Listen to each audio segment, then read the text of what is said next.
Captain Jake Morrison stood on the bridge of the UES Horizon and watched the green planet grow larger on the main screen. 3 years of careful negotiations had led to this moment. The Kithara homeworld had never welcomed visitors from any other species. Today would be different. The ship hummed quietly as it moved through space toward the planet below. Jake had commanded vessels for 15 years, but this mission felt different from all the others. His crew knew they were making history. First contact with the Kithara could change everything for humanity. Dr. Lisa Hamilton walked onto the bridge, carrying a thick folder full of research notes. She was the ship's expert on alien biology and had spent months studying everything known about the Kithara. Her red hair was pulled back in a neat bun, and her green eyes showed both excitement and worry. "Captain, I need to brief the team one. More time before we land," she said. "The Kithara are unlike anything we've encountered before." Jake nodded and called for the diplomatic team to gather in the main briefing room. Ambassador Rick Carter arrived first. He was a tall man with gray hair who had handled first-contact situations on 12 different worlds. His calm nature and steady voice made him perfect for delicate negotiations. Lieutenant Amy Brooks came next. She was young but brilliant at understanding how different species communicated. Her job was to help translate not just words but meanings and feelings between humans and aliens. Her blonde hair and bright smile made her seem friendly to most species they had met. Commander Susan Wells entered the room last. She was in charge of security for the mission. Her job was to keep everyone safe while also making sure the Kithara didn't see the humans as a threat. Her dark hair was cut short and her brown eyes missed nothing. Engineer Paul Davis joined them from the engine room. He was supposed to help with any technical problems that might come up during the talks. His tools and equipment were always perfectly organized, and he could fix almost anything. Dr. Hamilton stood at the front of the room and activated the holographic display. A three-dimensional image of a Kithara appeared in the center of the room. The creature was massive, standing 8 feet tall with thick scales covering its entire body. Its arms ended in razor-sharp claws, and its mouth was filled with teeth designed for tearing through metal. "The Kithara are apex predators," Dr. Hamilton began. "They evolved on a world where only the strongest survived. Their entire society is built around protecting their young from any possible threat." The hologram showed different views of the alien creature. Its emerald scales seemed to shift and change color slightly as it moved. Its eyes were large and intelligent, glowing with an inner light that spoke of millions of years of evolution. "They call their young hatchlings," Dr. Hamilton continued. "These hatchlings are completely off-limits to any outsider. The Kithara have destroyed entire civilizations that showed even casual interest in their breeding grounds." "Ambassador," Carter leaned forward in his chair. "What makes them willing to meet with us now?" "That's the interesting part," Dr. Hamilton said. "Reports from across the galaxy indicate that humans have gained a unique reputation. Other species trust us with their young in ways they don't trust anyone else. Nobody understands why this happens, but it's been documented on dozens of worlds." Lieutenant Brooks raised her hand. "Are there any examples of this behavior?"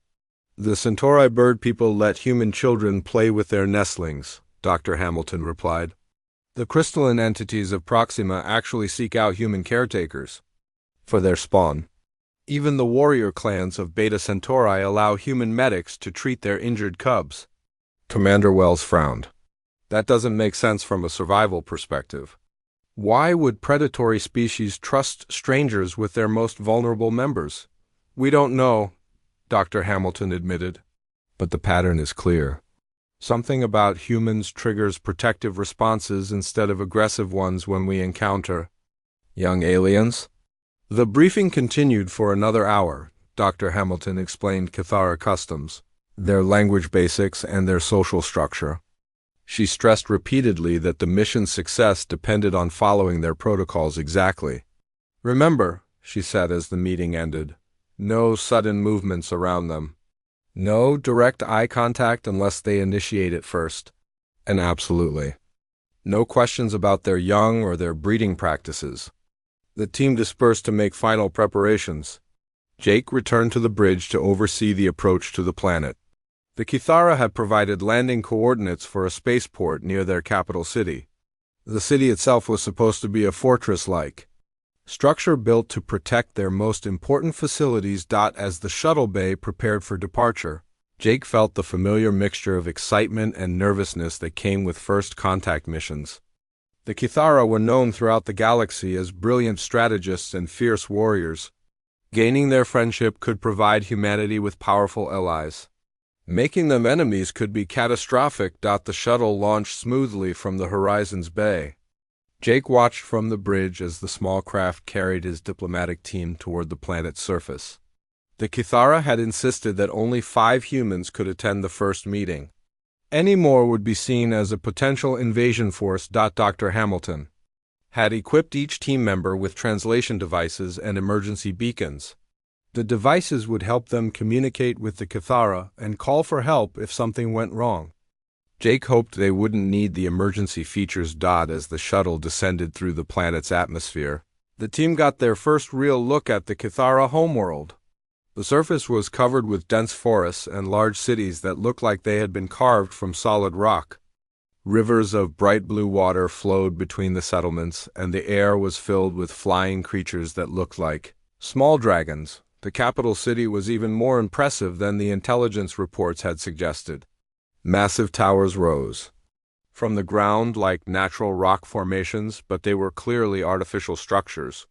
The entire city seemed designed to be defended against any possible attack.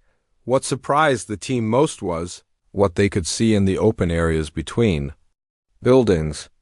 Small creatures that could only be Kithara young were playing in groups throughout the city. These hatchlings were not hidden away as expected.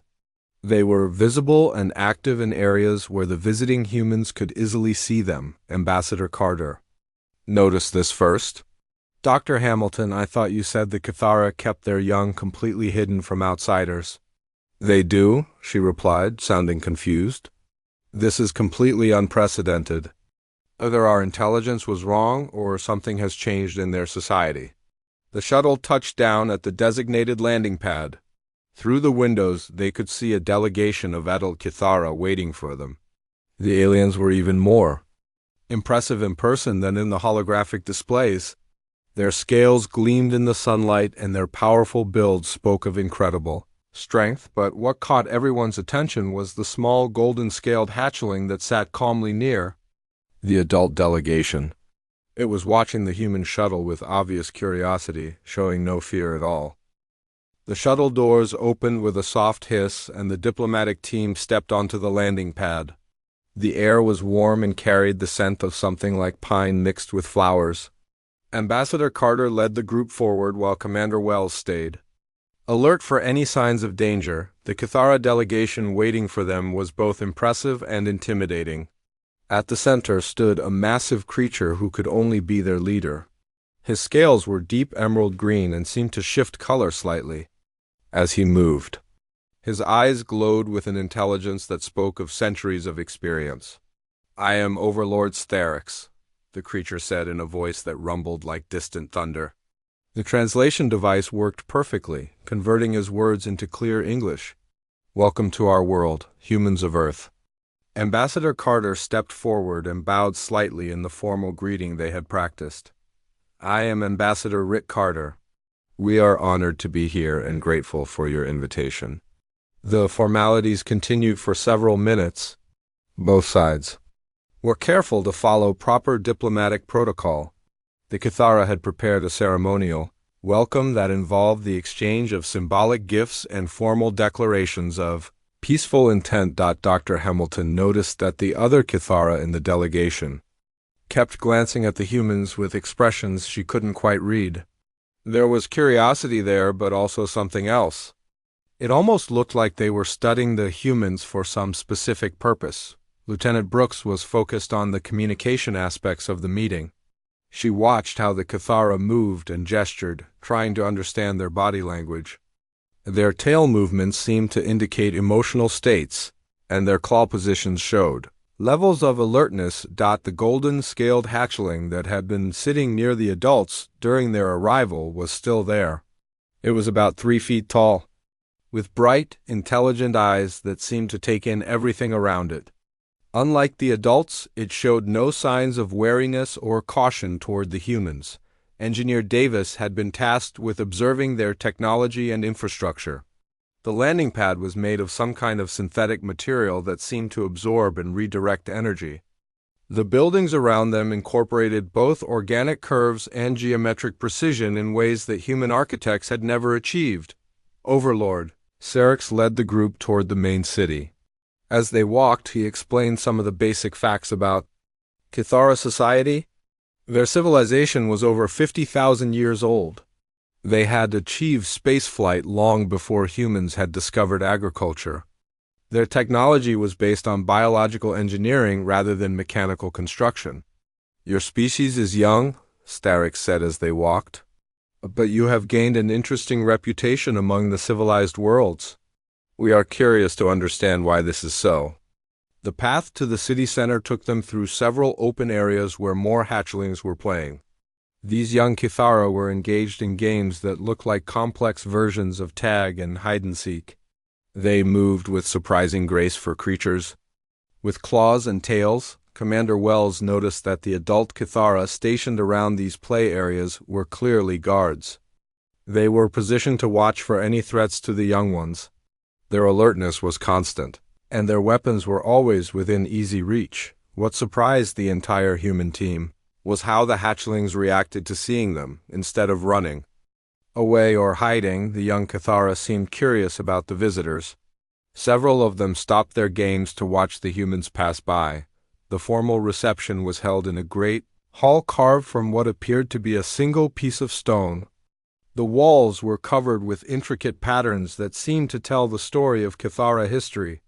The ceiling was so high that it disappeared into shadows above them. A ceremonial meal was served on tables that adjusted their height automatically to accommodate both human and Kithara anatomy. The food was surprisingly good, with flavors that reminded the humans of familiar spices mixed with completely new tastes. During the meal, Overlord Starix asked careful questions about human society. He wanted to know about their government, their technology, and their military capabilities. Ambassador Carter answered honestly while avoiding any information that might be considered sensitive. "We have heard reports about your species," Starix sighed. "Other races speak of unusual behavior when humans encounter their young. They say you can be trusted in ways that no other species can be trusted." Dr. Hamilton leaned forward slightly. "We have noticed that pattern ourselves, but we don't fully understand why it happens. Human children seem to adapt well to other species, and adult humans appear to have natural protective instincts toward young creatures." "Protective instincts," Starix repeated thoughtfully. "This is not common among spacefaring races. Most species see the young of others as potential threats or competitors." The conversation was interrupted by a soft chirping sound. The golden-scaled hatchling from the landing pad had somehow entered the great hall. It moved with the confident curiosity of a young creature exploring its world. The adult Kithara immediately tensed. Several of them moved to intercept the hatchling, but Overlord Starix raised a clawed hand to stop them. He wanted to see how the humans would react to this unexpected situation. Lieutenant Brooks was the first to notice the young Kithara. Her training in communication had taught her to be aware of her surroundings at all times. She saw the hatchling before any of the other humans did. Instead of showing alarm or backing away, Brooks did something that surprised everyone in the hall. She slowly knelt down to bring herself closer to the hatchling's eye level. Her movements were gentle and non-threatening. "Hello there," she said softly, even though she knew the hatchling couldn't understand her words. Her tone was warm and welcoming. The same voice she might use with a human child. The hatchling tilted its head to one side, studying this strange creature that had made itself smaller and less intimidating. It took a tentative step forward, then another. Its golden scales seemed to shimmer with excitement. Brooks remained perfectly still, letting the young Kithara approach at its own pace. She kept her hands visible and her posture open. Everything about her body language said that she was safe and friendly. The hatchling came close enough to touch, though Brooks was careful not to reach out first. It chirped softly and held up a small crystal that changed colors as it moved. The crystal was clearly a treasured toy. "That's beautiful," Brooks said, maintaining her gentle tone. She pointed to the crystal and smiled. "Very pretty." The hatchling seemed to understand that she was admiring its toy. It chirped again and held the crystal closer to her face so she could see it better. Then it did something that made every adult Cathara in the hall freeze with shock. It offered the crystal to her. Among the Cathara, sharing toys was a sign of trust and affection reserved for family members. No hatchling had ever voluntarily shared anything with a member of another species. The gesture was unprecedented in their entire recorded history. Brooks understood instinctively that something important was happening. She very carefully accepted the crystal, holding it gently in her palm. "Thank you," she whispered. "This is a wonderful gift." The hatchling seemed pleased by her response. It settled down next to her, completely comfortable in her presence. Its behavior suggested that it saw nothing strange or threatening about the human kneeling beside it. Overlord Sterix stared at the scene in amazement. His people had evolved to be incredibly protective of their young. The presence of any unknown adult should have triggered immediate defensive responses from both the hatchling and the guards. Instead, one of his people's most precious young ones was treating this alien creature like a trusted friend. The golden-scaled hatchling had fallen asleep next to Lieutenant Brooks during the formal meal. Its small body was curled up peacefully, completely trusting in her presence. The sight of this tiny creature sleeping so calmly next to an alien being had left every adult Cathara in the hall speechless. Overlord Sterix watched the scene with growing fascination. In 50,000 years of Cathara civilization, no outsider had ever been permitted within touching distance of their young. Yet here was one of their most precious hatchlings, not only comfortable with a human but actively seeking her company. When the meal ended, the hatchling woke up and looked around with bright, curious eyes. It chirped softly at Brooks and held up the crystal again, as if reminding her of their friendship. Then it did something even more surprising than before. It took Brooks by the hand and tried to lead her toward the exit. Its intentions were clear even without words. The hatchling wanted to show her something, and it was not going to take no for an answer. "Overlord Sterix," Ambassador Carter said carefully, "we don't want to overstep any boundaries. If the young one needs to go somewhere, perhaps one of your people should take it." Sterix considered this for a long moment. His advisors were making urgent gestures, clearly concerned about the unprecedented situation. But the Overlord was thinking about something much more important than diplomatic protocol. "No," he said finally, "I want to see where this leads. Brooks of the humans, you may go with the hatchling, but you will be accompanied by guards, and the rest of your team will come as well." Dr. Hamilton felt a chill of worry run down her spine. They were about to enter completely unknown territory, guided by a creature that couldn't possibly understand the significance of what was happening. The hatchling led them through corridors that seemed to have been grown rather than built. The walls curved and flowed like living things, and the lighting came from strips of bioluminescent material that pulsed gently with soft colors. Commander Wells stayed alert as they walked. The Cathara guards accompanying them were clearly on high alert. Their claws were extended slightly, and their tail movements showed they were ready for immediate action if needed. Engineer Davis was amazed by the architecture around them. The entire building seemed to be a living organism that had been shaped for specific purposes. Temperature and humidity were perfectly controlled, and the air moved in patterns that suggested a sophisticated ventilation system. The hatchling stopped at a massive door that was covered with intricate carvings. The door was easily 20 feet tall and looked like it weighed several tons. But when the hatchling placed its small hand on a specific spot, the door opened silently. Beyond the door was something that took the breath away from every human in the group. They were looking at the hatchling gardens, the most sacred and protected space in all of Cathara society. It was a vast enclosed area that seemed to stretch for miles in every direction. Artificial suns provided perfect lighting for the carefully maintained ecosystems below. Rivers of clean water flowed through meadows of alien grass and groves of trees that looked like they belonged in a fairy tale. The air was filled with the sounds of running water and the happy chirping of young voices. Dozens of Cathara hatchlings were playing throughout the gardens. They ran and climbed and swam with the boundless energy of healthy young creatures. Some were playing elaborate games that seemed to involve strategy and teamwork.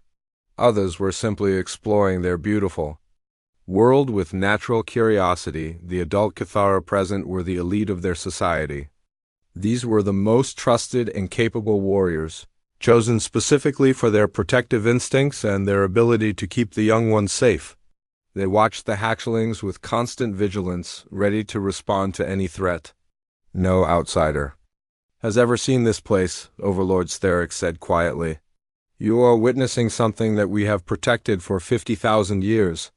Dr. Hamilton understood the enormous significance of what they were seeing. This was more than just a nursery or playground. This was the future of an entire civilization, carefully nurtured and protected by their entire society. The golden-scaled hatchling that had led them here chirped excitedly and ran toward a group of its friends. The other young Cathara looked up with interest when they saw the strange visitors following their companion. What happened next defied everything the humans knew about predator behavior and protective instincts. Instead of fleeing or showing fear, the hatchlings began to approach the visitors. They moved with the natural curiosity of young creatures encountering something new and interesting. A small group of hatchlings surrounded Engineer Davis, fascinated by the tools hanging from his belt. They chirped and pointed at his scanner, clearly wanting to know what it was for. Davis looked at the adult guards nervously, but they made no move to intervene. It's okay, he said softly, showing them the scanner. It's just a tool for looking at things. He activated the device and it made a series of gentle beeping sounds. The hatchlings were delighted by the noise and began chirping back at it as if they were having a conversation. Dr. Hamilton found herself surrounded by curious young ones who wanted to examine her medical equipment. Her tricorder had lights that blinked in patterns, and the hatchlings seemed to find this endlessly fascinating. They reached out with careful claws to touch the device, clearly understanding that they should be gentle. Commander Wells was approached by a group of older hatchlings, who seemed to be playing some kind of strategic game. They showed her the pieces they were using, which looked like carved stones with different symbols. Even without understanding the rules, she could see that it was a complex game that required planning and skill. The most remarkable thing was how the hatchlings treated the humans. They showed no fear, no aggression, and no signs of the wariness that would normally be expected when young creatures encountered unknown adults. Instead, they seemed to view the humans as potential friends and playmates. Lieutenant Brooks found herself in the middle of what appeared to be a version of tag. The hatchlings had somehow included her in their game without any verbal communication. They would run up to her, touch her gently with their claws, and then run away chirping with delight. She understood instinctively that she needed to be careful about her strength and movements. These young creatures were far more fragile than the adult Cathara, and she could easily hurt them by accident. But somehow the game felt completely natural, as if she had been playing with young creatures all her life. Ambassador Carter watched all of this with growing amazement. Every piece of intelligence they had about the Cathara said that this situation was impossible. These creatures were supposed to be fiercely protective of their young, yet they were allowing complete strangers to interact with them freely. The adult Cathara guards were clearly as shocked as the humans. They kept looking at each other with expressions of confusion and disbelief.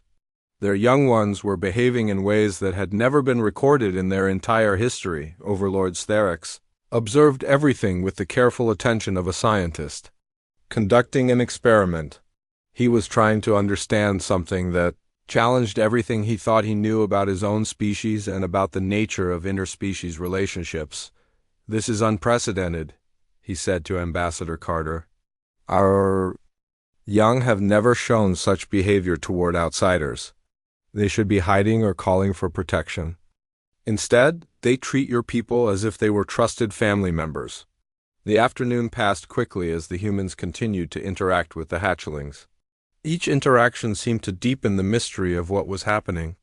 The young Cathara were not just tolerating the human presence, they were actively seeking it out. As the artificial suns began to dim to signal the end of the day, the hatchlings began to settle down for rest. But before they went to sleep, many of them approached the humans with small gifts. These were treasured possessions, things that meant something special to young minds. The gifts were simple but precious. Shiny stones, interesting leaves, small toys carved from wood or crystal. Each gift was offered with the same trust and affection that the golden-scaled hatchling had shown earlier. The humans accepted each gift with the reverence it deserved, understanding that they were witnessing something that would change everything they thought they knew about their place in the galaxy. The artificial suns in the hatchling gardens dimmed to a soft twilight glow as the young Cathara settled down for their evening rest. The day had been unlike anything in their recorded history, but now the normal routines of their carefully protected world were reasserting themselves. Overlord Sterix watched as his people's most precious treasures said goodbye to the human visitors. Each hatchling seemed reluctant to see their new friends leave, but they understood that rest time was important. Several of them chirped softly and waved their small claws as the humans prepared to depart. The golden-scaled hatchling that had started it all approached Lieutenant Brooks one last time. It held up the crystal it had shared with her earlier, then gently placed it in her palm again. This time, its chirping had a different quality, almost like it was trying to say something important. "I think it wants you to keep it," Dr. Hamilton whispered. "That's an incredible honor in any species." Brooks knelt down to the hatchling's level and spoke softly. "Thank you, little one. I will treasure this always." She carefully placed the crystal in her pocket, understanding that she had just received something far more valuable than any diplomatic gift. As the human delegation prepared to leave the gardens, Overlord Sterix made a decision that surprised even his own advisors. He gestured for Ambassador Carter to walk with him privately, away from the others. "I must understand what I have witnessed today," Sterix said as they walked through a quieter section of the gardens. "In 50,000 years of our civilization, this has never happened. Our young do not approach strangers. They do not offer gifts to outsiders. They do not play games with unknown adults." Ambassador Carter chose his words carefully. "We're as surprised as you are, Overlord. This behavior pattern has been noted on other worlds, but we don't fully understand it ourselves." "Tell me about human young," Sterix said. "How long do they remain dependent on their parents?" "Human children need care and protection for many years," Carter replied. "They're born completely helpless and require constant attention for months. Even after they can walk and talk, they need guidance and support for 15 to 20 years before they become fully independent adults." Sterix stopped walking and turned to study the human ambassador. 20 years? That is extraordinary. Our hatchlings achieve independence within 2 seasons of hatching. Most galactic species are similar. "It's one of the things that makes human society different," Carter explained. "We've built our entire civilization around the idea of caring for our young for extended periods. It's shaped how we think about protection, education, and community."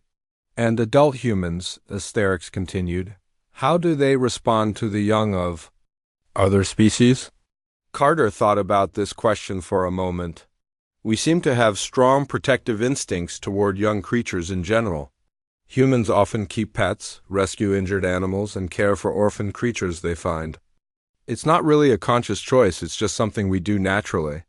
They rejoined the rest of the group as they exited the gardens. The adult Cathara guards were still clearly shaken by what they had witnessed.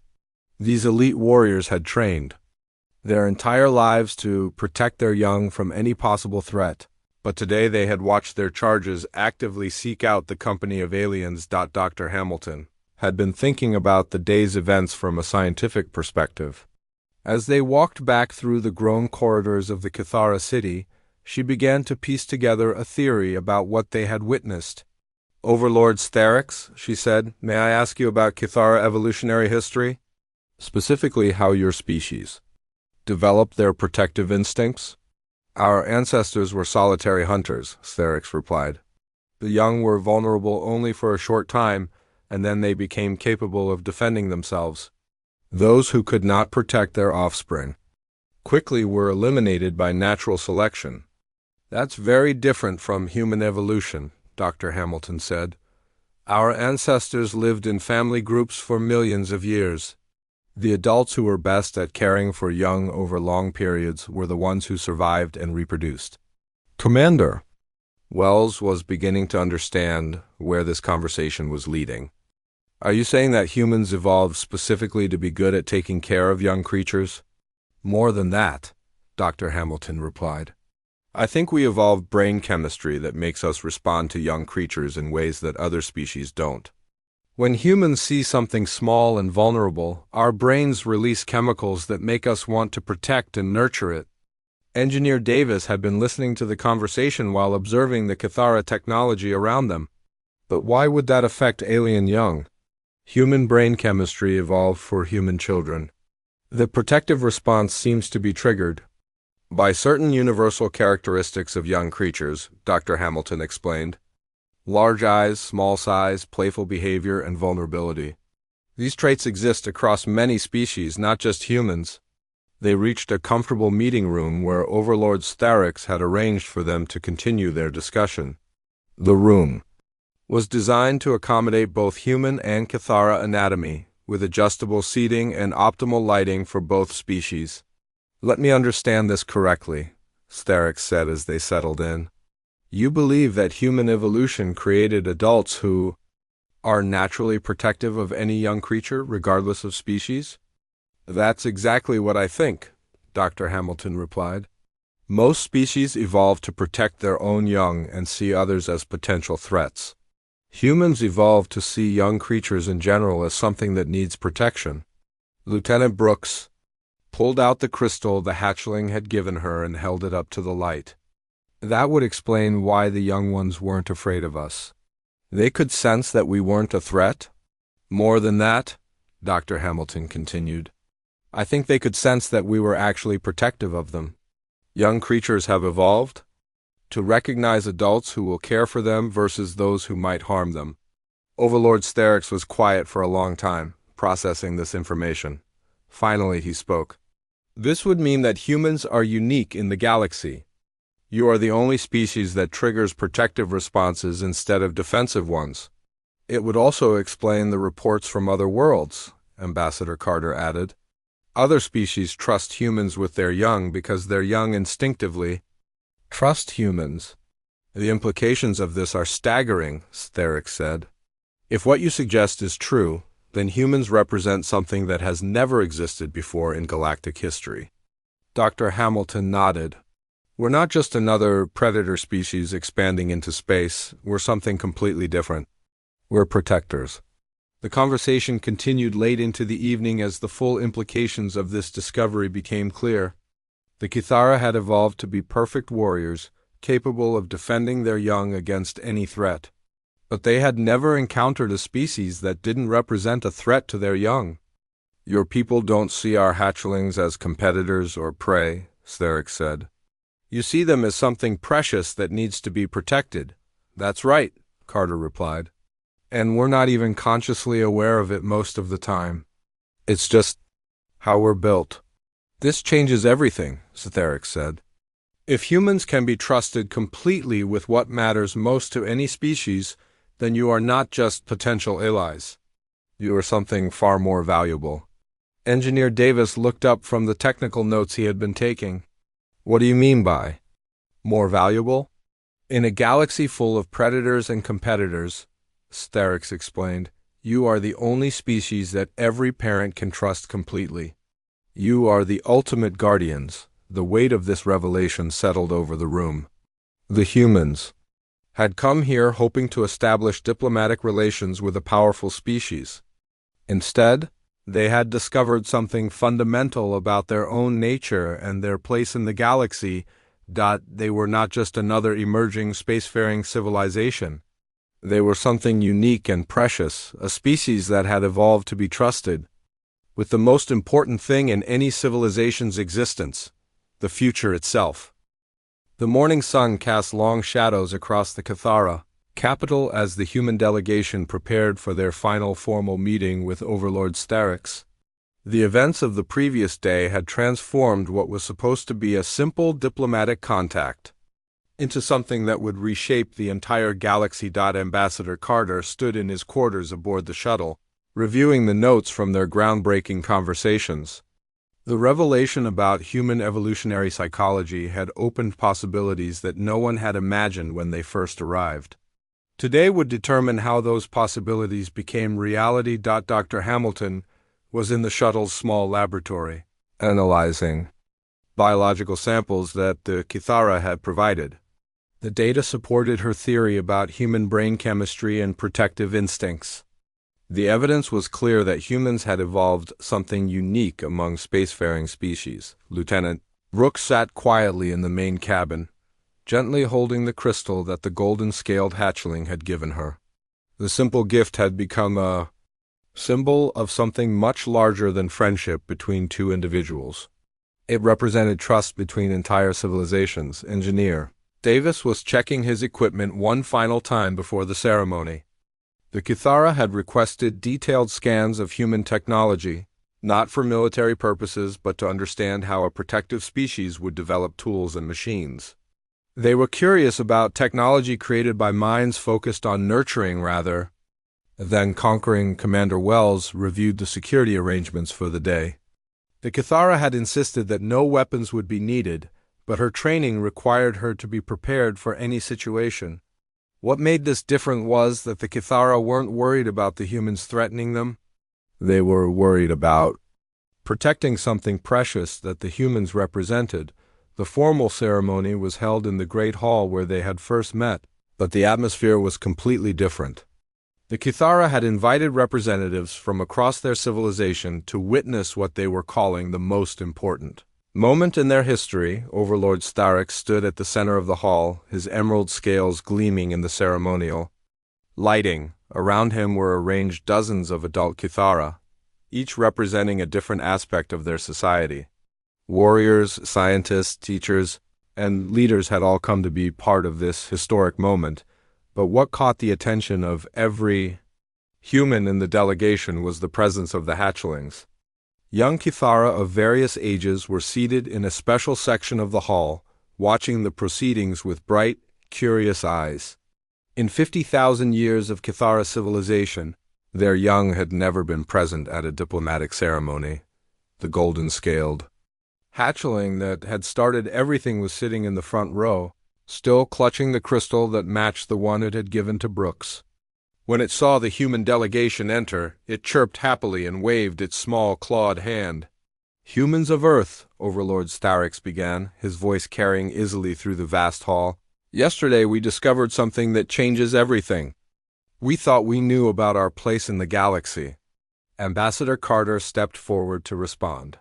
"We are honored by your welcome, Overlord Starix. We too have learned things that we never expected." "For 50,000 years," Starix continued, "the Cathara have stood alone in the cosmos. We have been allies with other species, we have traded with them, and we have fought beside them. But we have never trusted them with what matters most to us." The hall was completely silent as every being present understood the significance of what was being said. The adult Cathara were witnessing their leader acknowledge something that went against their deepest instincts and traditions. "Yesterday our young ones chose to trust you," Starix said. "They offered you their friendship, their games, and their treasures. They did this not because we told them to, but because something in their deepest instincts told them you were safe." Dr. Hamilton felt a chill of excitement as she realized what was coming. This was more than a diplomatic alliance. This was recognition of something fundamental about human nature. "We have learned that your species evolved to be protectors of the young," Starix continued. "Not just your own young, but all young creatures. This makes you unique in the galaxy, and it makes you precious beyond measure." The Overlord gestured to his advisors, who brought forward a series of crystalline tablets covered with Kithara writing. These were clearly documents of great importance, prepared with careful attention to detail. The Kithara offer humanity an alliance unlike any in galactic history, Sterix announced. We will share with you our defensive technologies, our knowledge of deep space, and our strategic resources. We will stand with you against any threat you face. Ambassador Carter felt his heart racing as he understood the magnitude of what was being offered. The Kithara were one of the most advanced and powerful civilizations in known space. An alliance with them would transform humanity's position in the galaxy. In return, Sterix continued, we ask only for the right to call upon you when our young need protection. We ask for the promise that if our hatchlings are ever in danger, humans will stand as their guardians. The request was so simple and so profound that it took Carter's breath away. They weren't asking for military support or technological exchange. They were asking for something that humans would give naturally and gladly. We accept this alliance with honor and gratitude, Carter replied. The protection of young lives is not a burden for humanity. It is our greatest privilege. The formal signing of the documents was unlike any diplomatic ceremony in recorded history. Instead of the usual exchange of official papers, the Kithara had created something unique for this moment. Each human member of the delegation was presented with a crystal similar to the one the hatchling had given to Brooks. These crystals were specially grown by the Kithara and contained within them a genetic record of their entire species. It was the most precious gift they could offer. In return, the humans offered something equally symbolic. They had brought recordings of human children playing, laughing, and learning. For a species that had evolved to protect the young, there could be no greater treasure than the sounds of happy, healthy children, but the most moving part of the ceremony came when the hatchlings themselves participated. One by one, young Kithara approached each human and offered small gifts. These were simple things, toys and trinkets that meant everything to young minds. The golden-scaled hatchling approached Lieutenant Brooks last. In its small claws, it carried a new crystal, different from the first one. This crystal was clear as water and seemed to glow with its own inner light. When Brooks knelt to accept the gift, the hatchling did something that brought tears to her eyes. It reached out with its tiny claws and gently touched her face, chirping softly in what could only be described as affection. The young one has adopted you as family, Sterix explained quietly. This is the highest honor our people can bestow. The ceremony concluded with a proclamation that would be sent to every corner of the galaxy. The Kithara, the most feared predators in known space, had declared humans to be the ultimate protectors of young life. This message would transform how every species viewed humanity. As the human delegation prepared to return to their ship, they carried with them more than just diplomatic agreements. They carried the knowledge that they represented something unique and precious in a dangerous galaxy. The young Kithara gathered to say goodbye, chirping and waving as the humans made their way to the shuttle. The golden-scaled hatchling stayed close to Brooks until the very last moment, reluctant to see its new friend leave. Captain Jake Morrison watched from the bridge of the UES Horizon as the shuttle returned from the planet's surface. The reports he was receiving from the diplomatic team were almost impossible to believe. Humanity had not just gained a powerful ally. They had discovered their true purpose in the galaxy. As the ship prepared to depart, a final message came from Overlord Sterix. It was simple but profound in its implications. Go well, guardians of the young. The galaxy needs you more than you know. The Horizon turned toward home, carrying news that would change everything. Humanity was no longer just another emerging spacefaring civilization struggling to find its place among the stars. They were the species that even apex predators trusted with their most precious possessions. In the years that would follow, the story of the humans and the Kithara hatchlings would spread to every corner of known space.